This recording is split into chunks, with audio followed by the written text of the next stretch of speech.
কথায় বলে খেলার সঙ্গে রাজনীতি মেশানো উচিত নয়, কিন্তু এশিয়া কাপ ক্রিকেটের ফাইনাল শেষে যেন ঠিক সেটাই ঘটল।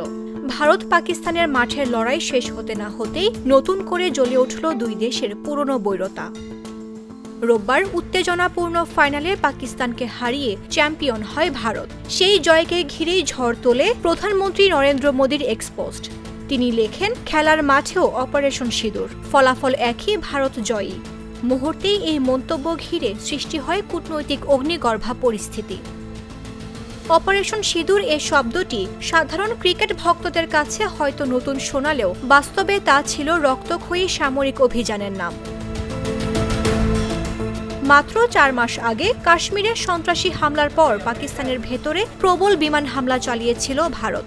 কয়েকদিন ব্যাপী সংঘাতে ড্রোন ও ক্ষেপণাস্ত্র হামলায় নিহত হয় অন্তত ৭০ জন।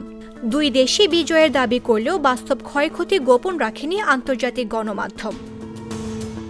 এমন এক রক্তাক্ত ইতিহাসের প্রতীককে ক্রিকেট মাঠে টেনে এনে মোদি আসলে কি কেবল রাজনৈতিক বার্তাই দিলেন, নাকি ভারত পাকিস্তানের পরবর্তী সংঘাতের ইঙ্গিত ছড়িয়ে দিলেন? জবাব দিতে দেরি করেনি পাকিস্তান। স্বরাষ্ট্রমন্ত্রী ও এশিয়ান ক্রিকেট কাউন্সিল প্রধান মহসিন নকভি কড়া সুরে বলেন, খেলাধুলায় যুদ্ধ টেনে আনা হতাশার বহিঃপ্রকাশ। ইতিহাস ভারতের অপমানজনক পরাজয় লিখে রেখেছে। কোনো ক্রিকেট ম্যাচ সে সত্য মুছে ফেলতে পারবে না। মাঠের লড়াই শেষ হলেও যুদ্ধের ছায়া যেন আবারও ঘনীভূত হচ্ছে উপমহাদেশে। News desk, Jago news.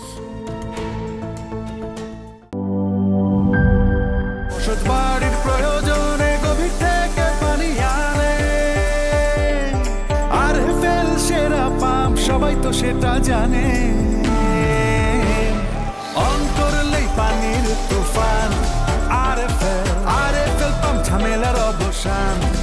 RFL on করলেই পানি। আরএফএল পাম্পে ব্যবহৃত হয়েছে 100% কপার তারের কয়েল ও মসৃণ ব্রাস ইম্পেলার, যা নিশ্চিত করে সর্বোচ্চ পানির flow. RFL water pump, on করলেই পানির তুফান।